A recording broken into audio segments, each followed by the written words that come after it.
Hello, everybody. It's Victoria and Madison and Victoria I'm Madison. and You let me Madison. speak?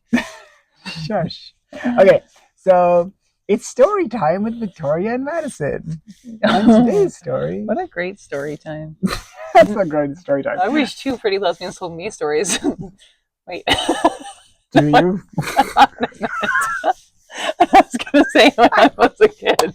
And then I was like, that's weird. That's also kind of weird. That's also weird. I know. I also don't want you to hear two hot I lesbians don't mean telling now. I mean when I was younger, but also it's really weird. Okay, Okay, moving on. I'm getting attacked by a plant. Okay, so thank you for the interruption. That's why I don't talk. Okay.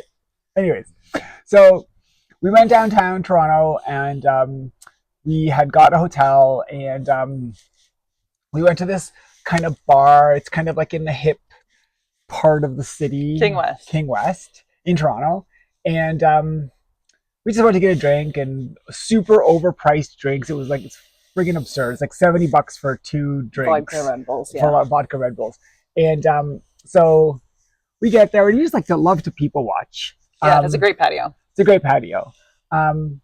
Maybe you can tell your impression of it and then I'll say mine.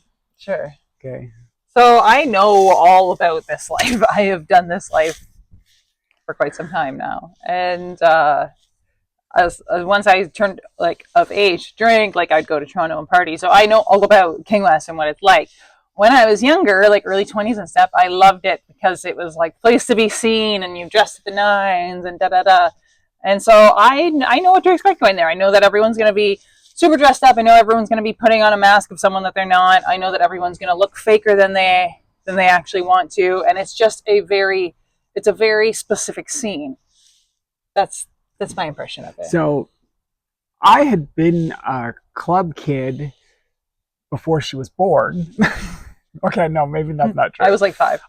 She was like 5. I was like clubbing, and back in the day, but it was also pre-transition, and so I mean, I knew what it was like back then, but nothing like what it is right now. So we get to this bar, and we're just actually in a couple of hours we're gonna go meet with our friends at a queer club that we go to called $3 Bill, which is we've been there a bunch of times. It's really great, and so we're at this Ruby Soho and we're just like people watching and it's just so funny.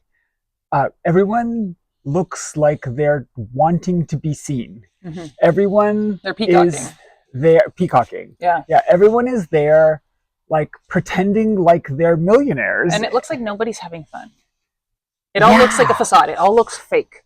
Yeah. And that's the feeling that I got too. It's like everyone is kind of like pretending to be something that they're not, or pretending to be happy.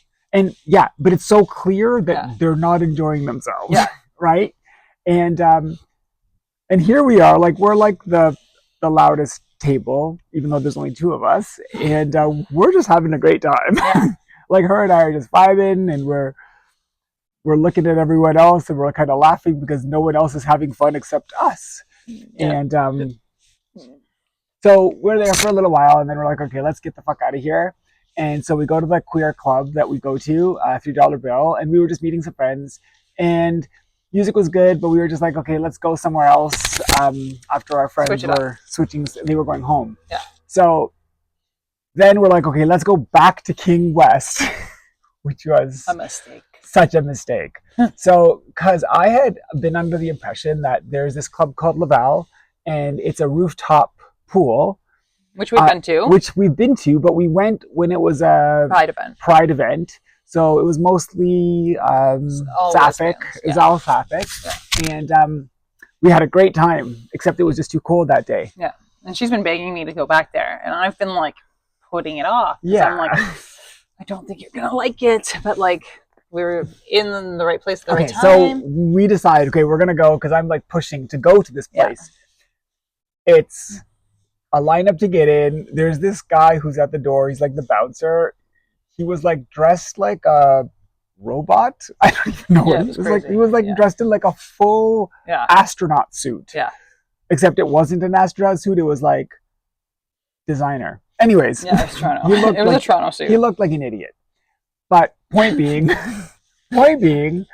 I'm like, oh, this is a bad omen. Yeah. We get in, and there's an elevator that takes you up to the top floor, and the elevator opens, and there's like, it's like mad chaos. It's packed in there. Packed, but it's in front, and we're in front of the elevator, and it's the two of us. And we're wearing probably just like crop tops and jean shorts. Yeah. Let's put that out there. Yeah, we're dressed for the bar that we were just at, and the patio that we were just sitting on. And so we're not underdressed, but we're not dressed with a lot of clothes on. No, Let's we're say pretty that naked, much. yeah. And a lot more clothes that I'm wearing right now, obviously.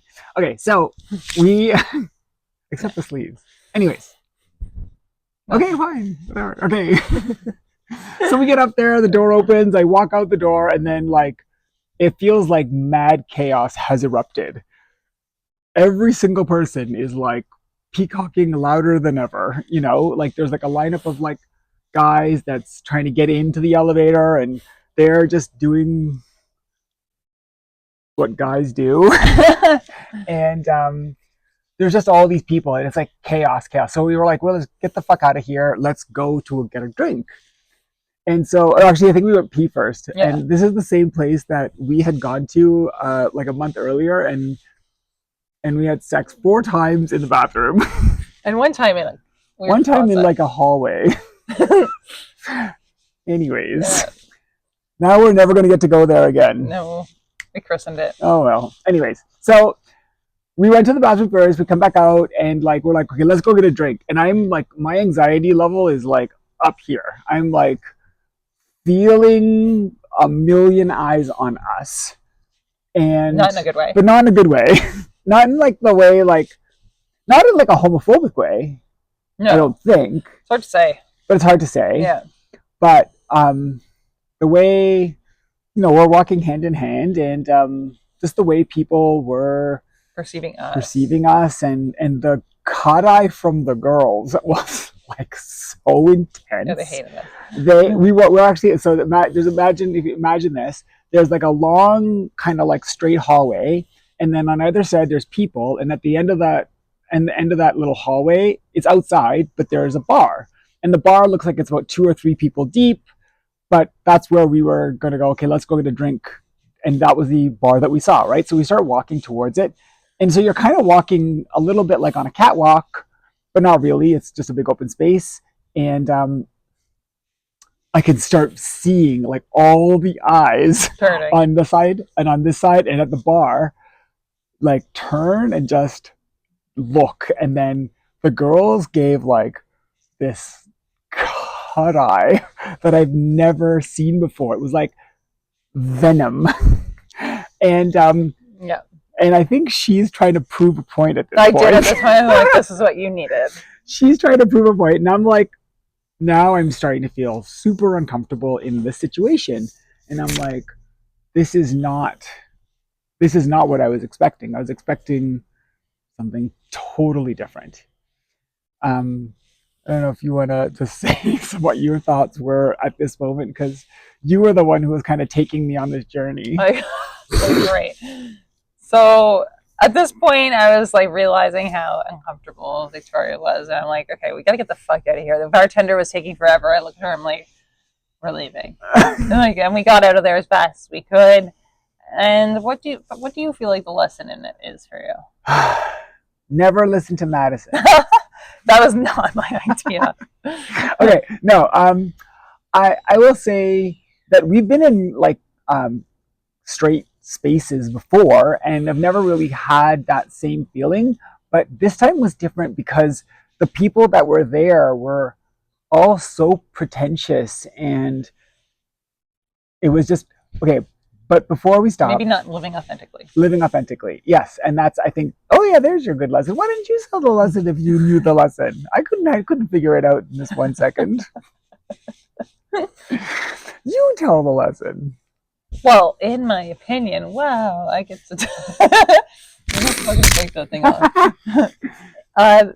In my opinion, Victoria's lesson was, well, I think it's a lesson for everyone in the fact that we realized we know who we are, and we know that we can fit into any space and any crowd, However, we want to surround ourselves with places and people that support our growth and our journey. And we are on that journey of forever being authentic to ourselves and being authentic people, and being in an environment that makes us feel like we have to put on a mask or we have to put on a show or be something that we're not doesn't serve us. And maybe there was a point, well, I can speak personally, there was a point in my life where it did serve me, because I wanted to be the show and I needed that for my confidence, and I needed to be seen in that way. However, I no longer need that, especially with her. We have each other now, and that fills that cup. We don't need anyone else to look at us in a certain way or make us feel a certain way, and we don't want to put on a mask that we don't want to wear. So I think that the lesson comes down to that. Before the lesson ends, though, we're going in the elevator, and there's this guy. You had to bring this up. So there's this guy, and he is with his girlfriend, and he is wearing a suit, except it looks like he took a bedazzler, got really high, and bedazzled his whole jacket. It was pretty crazy suit. It was so over the top, and I bet you it was like it was expensive, insanely expensive designer for sure thing. Yeah, but he looked uncomfortable, so uncomfortable, and he looked so ridiculous. And not to speak for people's fashion, obviously, wherever the fuck you want. And none of this comes from a judgment perspective. 100%. It's not about that. It was just like you could see that that's not what he wants to wear. He put that on to go to that place because he wanted to be seen and perceived in a certain way.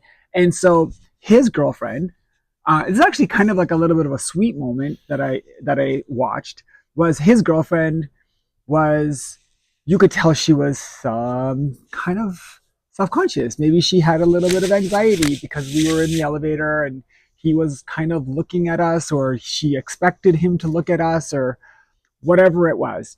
But kind of gave him like big points in my book. Like he really he went close to her and he grabbed her by the hand and he looked into her eyes and was like, he was like, I got you, and reassuring her. And that was actually a really kind of sweet moment from the bedazzled master. Which again, it's not judgment. It's not about judgment, but it was more about seeing this person, because his girlfriend was also dressed to the nines in the most uncomfortable looking outfit I've ever seen.